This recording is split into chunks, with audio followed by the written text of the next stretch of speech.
guys, and welcome to episode 261 of the OCDstories.com podcast. Now, firstly, thank you as always for listening. I deeply appreciate it. And in this episode, I've got Elizabeth on, who's kindly agreed to share her story with us. And in it, I talk to Liz, obviously, about her story, her experiences growing up, including the death of her dad and school bullying, her experiences of OCD, the fear of being judged, contamination worries, getting a diagnosis, hit and run OCD, what's been helping her, her journey for finding the right treatment fit, dealing with the discomfort of seeking help, the experience of telling her family, and much, much more. The podcast is sponsored by OCD Jacksonville, an affiliate of the International OCD Foundation and Natural Life. OCD Jacksonville have teamed up with Natural Life to create an apparel and gift range called Fearless.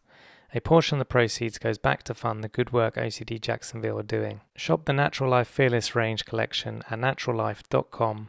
Listeners of the show can use the promo code FEARLESS at checkout to receive a 20% off discount.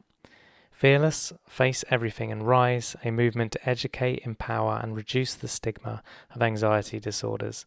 Visit ocdjacksonville.com or naturallife.com for more information, or click the link in the episode description to go straight to the products. So thank you to OCD Jacksonville and Natural Life for supporting the show, and to you guys for listening. As always, I deeply appreciate it. And without further ado, here is Elizabeth. On the podcast today, I have Elizabeth, who has kindly agreed to share her story with us. Welcome to the show, Liz. Hi, welcome. Thank you so much for having me. No, it's my pleasure. And as you know, so if you want to share your story, OCD or otherwise, in as little or as much detail, it'd be good to hear that. Okay, thank you. So I guess I'll start at the beginning. So I was diagnosed with OCD officially in 2009, 2010, around there. But I mean, the symptoms that led me to seek that help and go for that appointment, I've definitely had since childhood. And anxiety disorders run in both sides of my family. And I can just remember always being afraid as a child, specifically after my father died. He was diagnosed with cancer when I was 5 and sadly passed away when I was 6. So my mom said after that happened, I didn't seem to want to talk about it or deal with it. I kind of shut down. And she had me talk to some professionals, but it wasn't until a few years later that I would ask to look at pictures or want to talk about him, ask questions and see videos. So after he passed away, my mom had me switch schools, mainly because I just wasn't flourishing. I went to a French immersion school. And after that happened, because my dad was the French one, he would help us with that homework. I wasn't doing well. So they suggested I switch schools. So I switched closer to be with my cousins. And once I got to the new school, I was able to make new friends, 2 in particular, who I'm still actually best friends with to this day. But however, new kid, new school, there's always the risk of bullying. And I definitely got bullied as soon as I arrived, unfortunately. And in hindsight, I can see this had a major effect, and it definitely planted a seed for my OCD theme of, being judged by others. I had gum put in my hair on the school bus, and I was called names. My mom said I came home from school one day and just sort of collapsed into her arms, crying, asking why people were so mean. And I used to have to walk through an adjoining schoolyard on my way to school, and there was these boys who would taunt me and yell things and make like inappropriate sexual remarks to me, which looking back definitely had an effect. And I also wanted to quickly mention your episode with Mara Wilson really hit home, because her and her movies were just a massive part of my childhood. The movie Mrs. Doubtfire came out around the time my dad passed away. And I would watch Matilda. I mean, my mom says I would watch it on repeat. I'm surprised the tape didn't break, because I would watch it constantly. And looking back, if you and your listeners, I'm sure have seen Matilda or read the book, the theme is, a little girl having power that helps her overcome challenges. So I think that's why it resonated with me. And my brother and my mom and I, we would have appetizer nights and watch Mrs. Doubtfire. So knowing that like her movies, Matilda in particular, bringing me so much comfort while she was dealing with OCD as well, just hit home for some reason listening to her podcast. So I just wanted to mention that. I thought she was amazing. But yeah, my main theme growing up was definitely the fear of being judged, having people not like me. And this unfortunately followed me into adulthood, which I'll get into. I think that we all have that fear of being judged, but mine became somewhat of an obsession early on. I was always afraid of gossip or about people being mean to me. The other theme in childhood was focused around illness, as I'm sure a lot of people can relate to.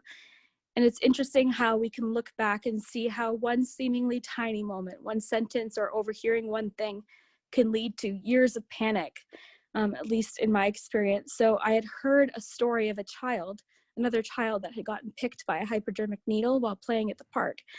And from that point forward, I could not play in the sand or go to the beach without being panicked that I would get picked. So it's still ingrained to me actually to this day, because if I'm walking and I feel something like graze my leg like a stick or a sharp rock, I have to look and make sure that it's not a needle or something like that. So it's interesting how those themes kind of stick with you, even though that's not my main worry now. It definitely, I still think about it. And then kind of shortly after that, I learned about bloodborne pathogens, and I became absolutely obsessed to be very careful not to touch anything that might have blood on it. So I was worried particularly about blood. And I can remember for my 16th birthday, I had planned this Halloween sleepover, and I was so excited because my friends were coming over, and my mom had taken me out that day to pick out treats and things for the party and little gifts to send home with them. And I had picked up a pair of slippers at the store, and on the tag there was this reddish brown stain. And needless to say, the entire party, that's all I could think about was, could I have caught something? Was that blood, or was it marker? Like, I looked at a picture the other day actually of that party, and you can see all of my friends are laughing and smiling, and you can see me in the background kind of just staring off into the distance with that, panicked look on my face. So I spent the entire party sort of just panicked about what had happened. But yeah, I honestly worried all of the time as a child. I can remember staying up and staring at my ceiling fan, wondering when this worrying would go away, when I would grow out of it. And I can remember thinking, okay, when I hit my late teens, I bet you it'll be gone. When I hit my 20s, I'm sure I won't worry as much. And even up until my late 20s, I honestly thought I would hit 30 and it would go away. And unfortunately, we know that's not how it works. And one of my most common themes now, well, not now, but in my adulthood, that I wanted to discuss, and I'll have to give you the link to a TED Talk with a lady that experiences the same theme, but it popped up in grade 7. I was staying after class to discuss an assignment with my teacher, and out of nowhere, which is sort of how they happen, I had this intrusive thought. But for me, my intrusive thoughts were more like phrases. A random sentence out of nowhere popped into my brain. And it was definitely something that someone in grade 7 shouldn't be saying, that I would have found very shocking. And I wondered, like, did I just say that out loud? Did I just blurt that out? And it just made me panic. And I remember going home from school and laying on the couch and just trying to catch my breath. And that panic feeling, that hot, cold, you're hot and cold at the same time. I had that, and I was just ruminating over the conversation. And I called my mom at work and I said, Mom, I think I said this to my teacher. And my poor mother, I don't know how she managed to stay so cool, but, because this would have been very, confusing for someone who hadn't heard it. She said, well, Liz, I'm sure, you would have known had you said this. But the panic from that experience was so intense, probably the worst panic I had ever had, from that intrusive thought and the fear, could I have blurted that thought out? Of course, OCD sort of put its hooks into that immediately, and that carried through. The thoughts that pop into my head are, of course, the opposite of what we believe or would want to be thinking or what I would ever think of saying.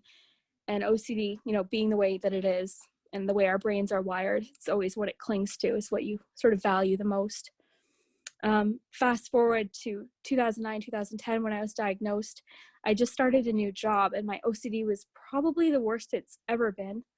I ended up hitting somewhat of a breaking point, and my doctor arranged for me to meet with a doctor who specializes in diagnosing mental illness. And I remember when he diagnosed me with OCD, the way he said it after talking to him throughout this appointment, he's just like, okay, this is what you have.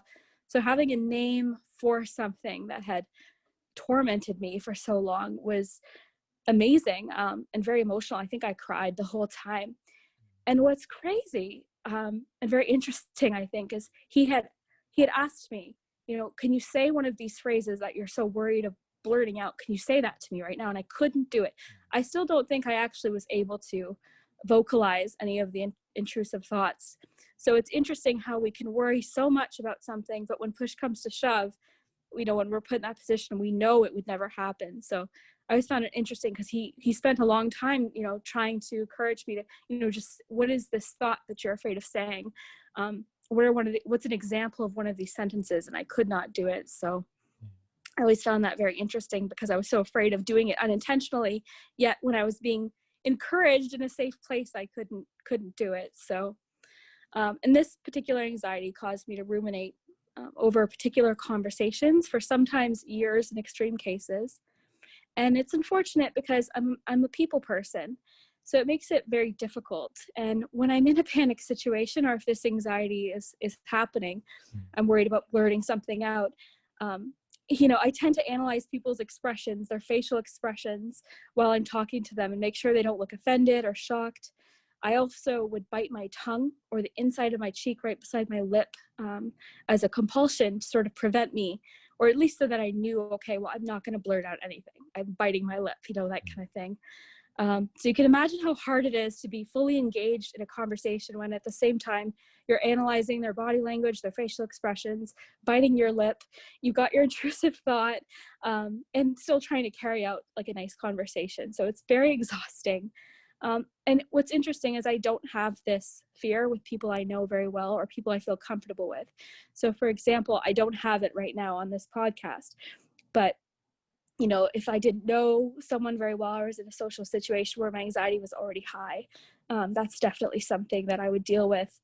And when this anxiety was at its peak, I would quit jobs. I wouldn't be able to stay at a job. I would want to quit, and I would always end up quitting, which I think was interesting. I remember hearing that people with OCD tend to be self-employed, and I always enjoyed being self-employed. And I think that just comes from the ability to control the situation as far as like scheduling. If I was having a bad day, I wouldn't work as much, like that kind of thing. So there's a certain amount of freedom, I think, with being self-employed that definitely helped me. My other main theme that I actually heard on your podcast before was something I've heard referred to as hit and run OCD.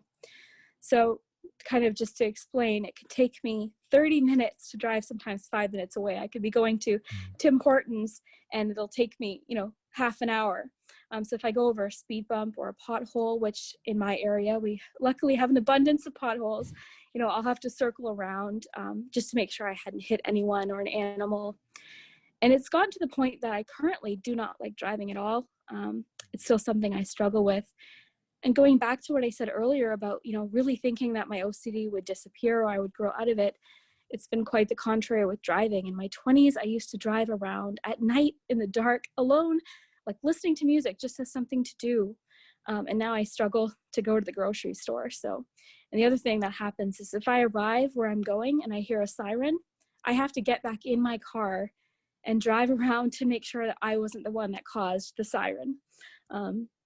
Which, as you can imagine, adds a significant amount of time to an otherwise quick errand. It should have, taken 5 minutes. It can take me over an hour sometimes. So, and it seems like, I think when you have OCD, you notice things, you notice coincidences, whereas I might not notice a siren if I was driving with somebody else. If I'm driving alone, I notice that siren. So I think our brains are really good at picking up on coincidences and reading into them, I think, a lot. So, all of this brings me back to now, I guess. I have an amazing support team and I'm very thankful for them. And over the past few years, I've definitely been more open about OCD and the different themes that I deal with.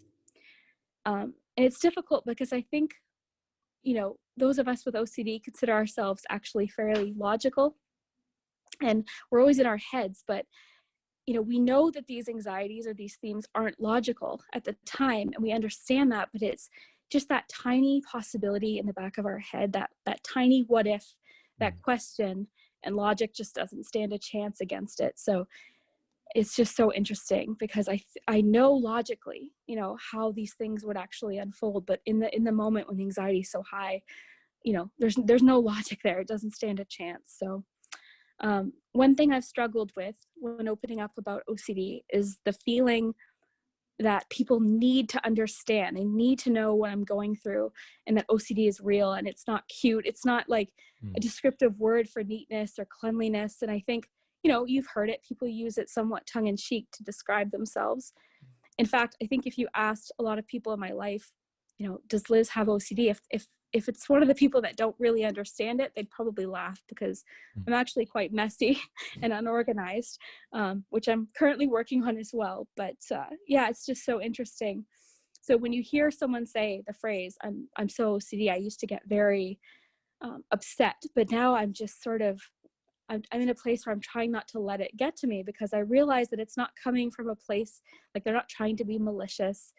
It's just a matter of the fact that they don't understand how paralyzing OCD really is, and that the cleanliness and orderliness people experience isn't just because they like it tidy. It's a compulsion to a real anxiety. So, I have to afford some patience to people and understand that they don't really understand what OCD is when they say that. But I think people are learning now more than ever what OCD is and how it really affects people. So I just have to accept the fact that the people that do understand, they get it. I don't need everyone to understand it. And I've been lucky enough that a few of my friends in particular, two of the ones I mentioned earlier that I grew up with, they really tried to understand when I opened up to them. They asked questions, they listened, and I'll definitely always be grateful, for that. And the people that do understand, they try. But, I've had some not so positive experiences in sharing too. And I'm sure a lot of your listeners can relate to this, don't worry about it. You worry too much. I had even heard someone suggest that OCD wasn't really a thing, which was, it's jarring to hear something like that. Yeah.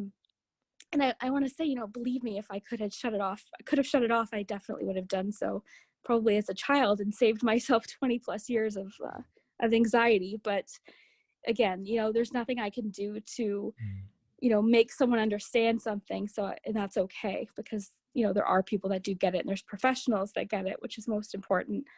My mom has been like a rock for me. She's learning with me. I mean, over the years, we spent hours, where she would be reassuring me, and I would seek reassurance. And now I know that that's not necessarily the right thing to do. So we're learning together, and she'll try not to reassure me, and so we're learning together how to work through it. And listening to your podcast, I noticed that I don't seem quite down as far down the road as recovery as a lot of your guests, I noticed. So I have a habit of seeking help, but then when I start to feel slightly better, I quit, thinking I can kind of take it from there, which in retrospect doesn't make a lot of sense. And it's also, I think, comfort with the familiar. So even when something is very painful, when it's all we know, if we're very comfortable with it in a weird way, and that fear of change, no matter how painful something is, sometimes the fear of facing things and the fear of the unknown can be very scary. So I think what would happen is I would start to make progress, and then I would kind of start to feel better, and then just want to stop. So moving forward, I definitely want to keep going with it, not stop as soon as I start to feel a little bit of relief. And I've tried different resources. Around the time I was diagnosed, I took a course for cognitive behavioral therapy. But the problem was it was a group setting, and there was about 10 of us. And it wasn't exclusively for OCD, which is fine. I think everyone had different diagnoses, which is fine. But, I think working one-on-one would have been more helpful at the time. There was a lot of arguing amongst different members of the group. It definitely wasn't a calm, comfortable atmosphere. So that I didn't stick with that. I guess I'm still on the road to finding something that fits, finding the right fit. But what's amazing is, and the reason I'm hopeful, is there's so many resources now. And I think listening to your podcast has really opened my eyes to all of the resources that are available at a distance. And I think, of course, depending on when your viewers or your listeners are listening to this, right now I think a lot of people are doing distance appointments for a lot of different things. So yeah, I've definitely learned a lot about what's available even at a distance. So I'm definitely still in search of the right fit. But I think the important thing is to keep taking steps forward, even if they're small steps at first. If you had told me, even in 2019, that I'd even be on this podcast that I was listening to at the time, I probably wouldn't have thought that was very likely. So yeah, and I think I mentioned to you at the beginning, the OCD picnic when we were talking earlier, I thought that was just so cool. All of the different things now. There's OCD conferences. I would love to attend that. I think it would be amazing. But like I said, in the meantime, I just keep moving forward and reading, learning, listening, directing my attention when I can, when I'm anxious, to something productive that I enjoy, like crafting or coloring. But also just sort of sitting with my anxiety, being okay with it, recognizing that the intensity of it will pass, and just like it has before. So yeah, that's my little long-winded story about OCD. So hopefully someone resonates with something. No, thank you for sharing and for going into the detail. So yeah, so you mentioned there you're trying to find the right fit now in terms of therapist, and you said some of the things you're doing to help you feel better, and working with your mum to kind of reduce the reassurance giving and seeking. What's my question here? Yeah, I guess how are you feeling overall? So it sounds like to me you've made progress. I definitely feel like I've made Yeah. a lot of progress, but I know that there's still a lot more I could be doing to reduce the OCD that I still deal with. But I've made a lot of progress, and I think tremendous progress over the past couple of years in particular. Good. But like I mentioned, sometimes it's just the familiar, as uncomfortable as it is, sometimes it's almost scarier to take a step in the right Yeah. direction. So sort of part of my goal for 2021 was to really make an effort and deal with the discomfort of seeking help and talking about it, and doing the exposure therapy. I think my one thing, if I could go back in time, would be to take steps towards recovery a lot earlier than I did. But I also think it's never too late. So I think people take steps towards recovery at all different times in their life. So yeah. Yeah, absolutely. Well, I know someone in their 80s who started therapy for OCD, so Oh, that's awesome. it really is, well, yeah, Yeah, it really that's is never too awesome. late. It is never too late. Yeah.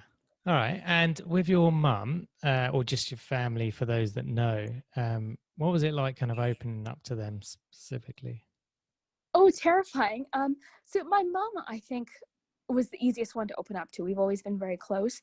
So I remember that one anxiety I described when I was in grade 7, that was scary because I didn't even know what was happening.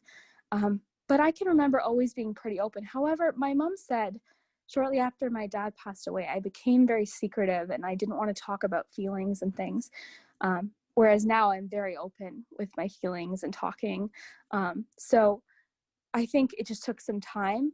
So opening up to my mom was very easy, but for friends, it was difficult. I would say it wasn't until my late 20s that I actually started like sharing with friends and really opening up about what was happening. But luckily, I mean, like I said, the majority of them have been just absolutely amazing, really trying to understand, even if they can't put themselves right in my shoes, they can understand what's happening or how I'm feeling. So and I'm always surprised by how much people actually do understand, and they don't think it's as weird as we think it is. Because I think a lot of people to some degree have experienced different moments of anxiety or obsessions. So I think people can relate, or at least understand what we're going through. I think more than we think sometimes. I think that's a really good point. Yeah, absolutely. They may not understand the intensity, but they understand Exactly. the kind of rough structure of it. Exactly. Yeah. And I think that, yeah. And I, like I said, I've had some people kind of say the old, get over it, or, don't worry about that. Why are you worried? Why do you, so that can be frustrating, because if it was that easy, we wouldn't do it, but it's not that easy. So I think, like I said, we just have to be patient with people and understand that, not everyone's going to understand, and that's okay. I don't need them to understand what I'm going through, because I don't understand a lot of other conditions that people have. It doesn't make it any less real.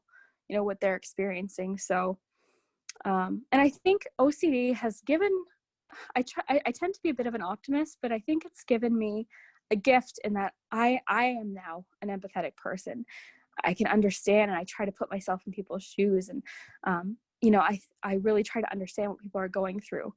So I think there's certain gifts that we can get from any situation. I tend to always look for that silver lining, but I think it definitely makes us more sensitive to other people and more patient, for sure. I agree. I think kind of compassion and empathy is Yeah, very strong in the OCD community, very much. because they've, I think, been, I don't want to, I use the word bullied. They've been bullied by OCD for so long that it's Yeah, kind of hammered into them empathy and compassion for others. exactly. That's exactly it. It does feel like a bully. It feels Yeah. like and it doesn't stop. It's like one of those things. It's like, you can have, at least in my experience, I've had moments where I'm able to kind of escape it if I'm watching a really funny movie, or if I'm shopping, but it's kind of always there in the back of your head. So I've clung on to worries, one particular anxiety, and I'm sure people, if they're listening, like, thinking about one thing that's worrying you for a week is exhausting. So a lot of us cling on to one worry for years, at like sort of all the time. It's constantly in the background. So it's exhausting. And I think you're right. I think it does make us more compassionate. So I think, thinking of the good things that can come from any situation is important to me. So that's one thing that I think is a gift. Absolutely. I absolutely agree. And I think the key thing for all of us to remember is to keep that compassion for ourselves as well, and not just give it out. Yeah, Yeah. true. Yeah. Okay. So what's next for Liz then, in terms of on your sort of recovery journey, if we talk in those terms? Well, I think actually I've made steps towards like emailing different people. Actually, one was suggested and linked in one of your show notes. I can't remember the name, unfortunately, right now, but it was one of your guests had talked about they were doing distance therapy with somebody, I think in Calgary. So I took the step while listening to your show to actually email them. I thought that would be a good start.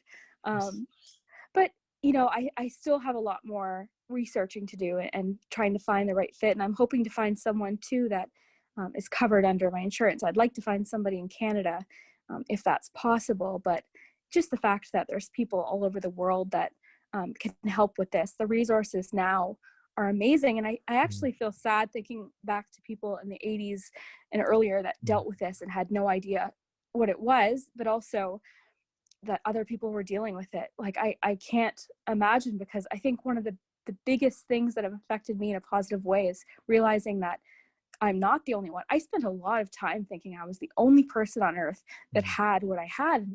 It's not at all, like that. There's tons of people that deal with OCD and they might have their own themes, but this is definitely not just me.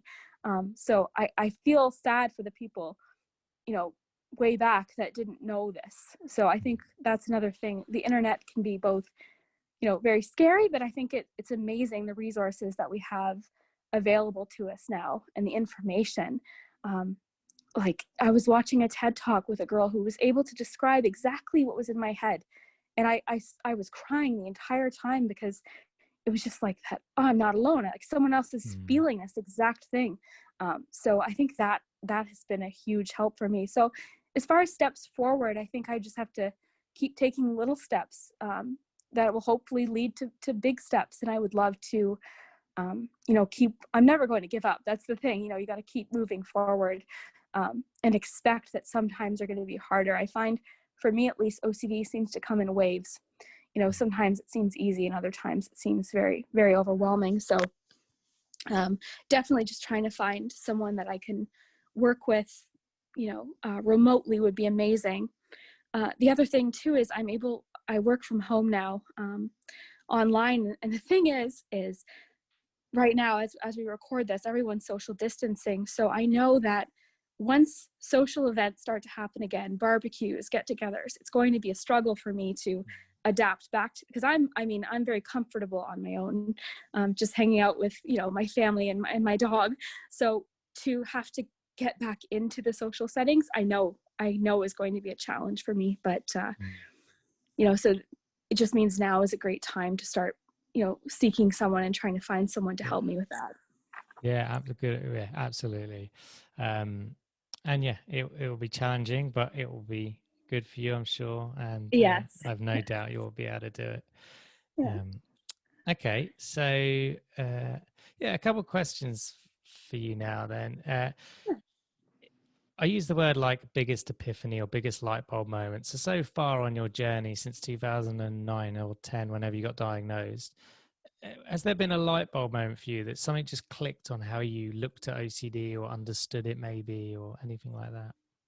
I would say there's probably a couple. One being just the moment that I realized that this is not going to go away. I could recover from it. I could definitely reduce the anxiety, but I'll always have to deal with it at some capacity. Hopefully, far less in the future. But I always thought, it would go away. One day I won't worry. One day I won't be this way. Like late into my 20s. So I think just that moment of, okay, Liz, this is something that you have.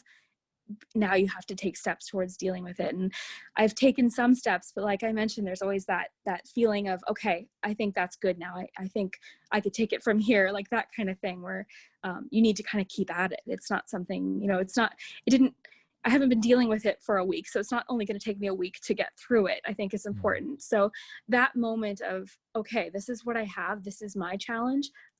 And I have to continue to deal with it. It's not going to disappear.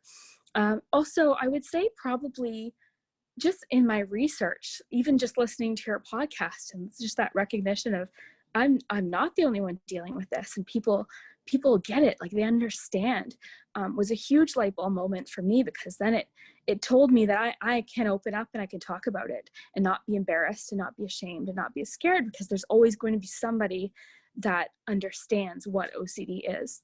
So I would say, yeah, those were probably my two biggest light bulb moments or epiphany moments. The first one being probably the most important, because I was just waiting for it to go away and not taking action. So had I come to that realization earlier, maybe I would have, looked for help a lot earlier into my 20s. So, but we can't go back in time. All I can do is like look forward and take the steps now. So, and my hope was, if anyone's listening and they haven't yet looked for help, that, join me in this, and we can start looking together. And I know it can take time. I think it's easy to get discouraged when one treatment doesn't work or one person isn't the right fit for you. So, I think because it's so easy to get discouraged, it's important to remember you have to keep going. You have to keep looking for the right fit, or what's going to work for you. Absolutely, yeah, a good point. And there are more and more OCD, well, therapists who specialize in OCD all the time. So it's better than ever. So yeah, it's just like you said, finding the right fit. Exactly. Yeah. Yeah. Okay. So I guess yeah, you alluded to it there, but just words of hope for people who experience OCD.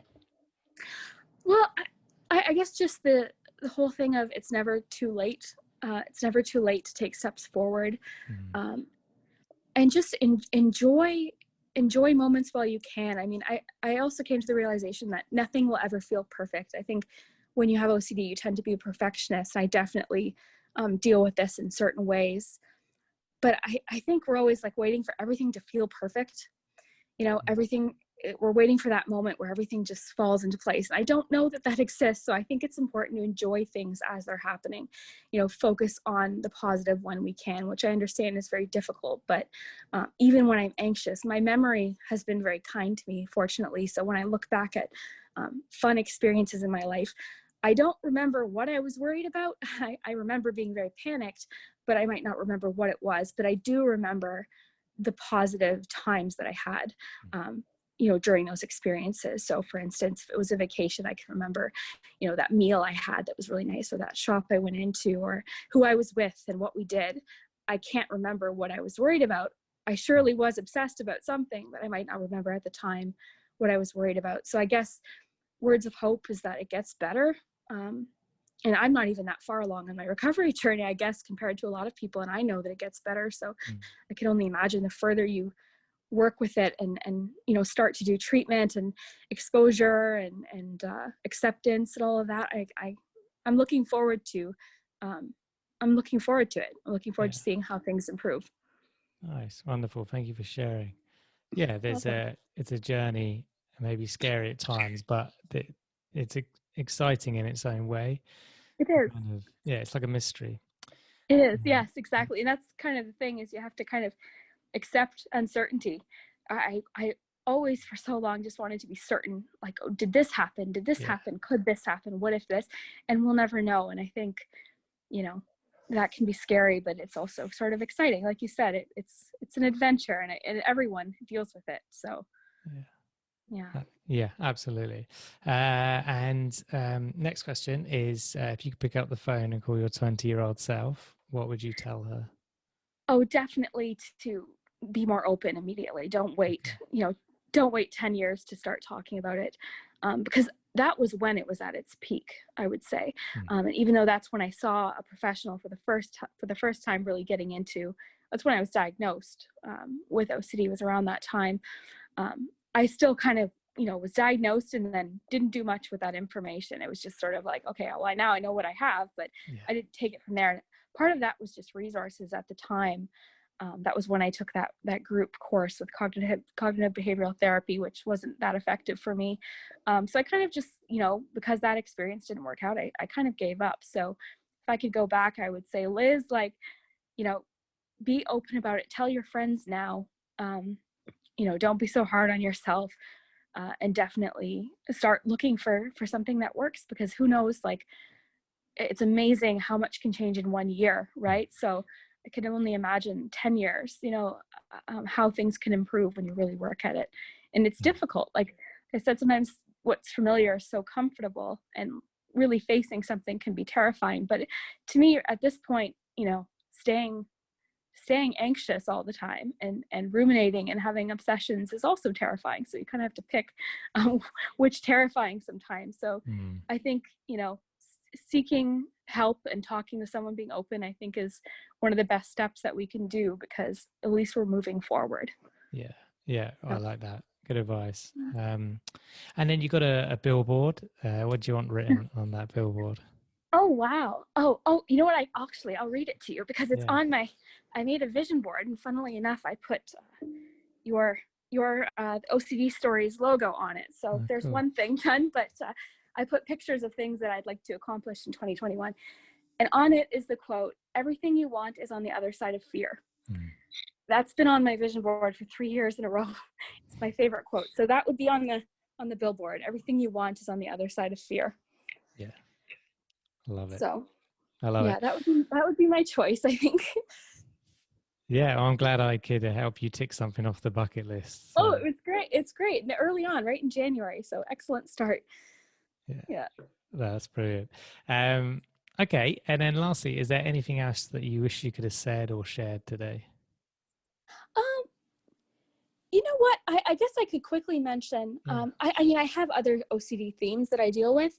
I think all of us kind of deal with lots of different themes, but there tends to be those ones that really sort of take the focus. But I'm very interested. I've always been interested in like Halloween and Sabrina and different things like that, like oracle cards and the law of attraction, things like that. So I think there's like this fine line that I have to kind of be on, because it's easy to think, okay, my thoughts hold so much power, and that causes anxiety. So if you think something, will that happen? If you think something bad, will that happen? So I've definitely dealt with other themes, like religious themes a little bit.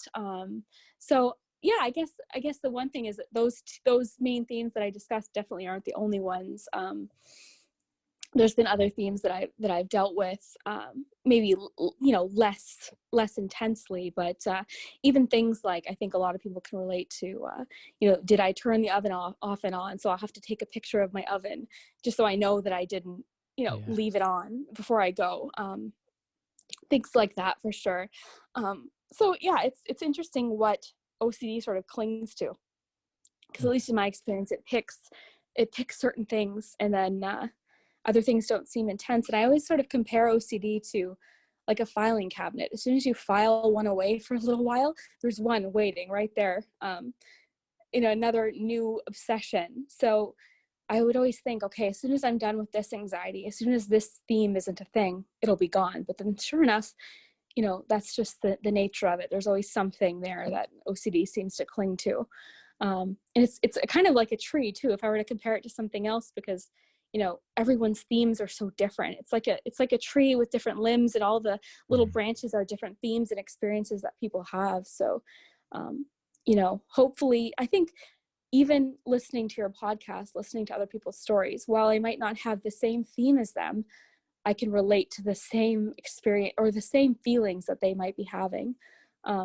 So yeah, I think it was just the one thing I didn't mention was that it's definitely other themes that I've experienced throughout the years, but it seems to have clung on to the health anxiety as a child.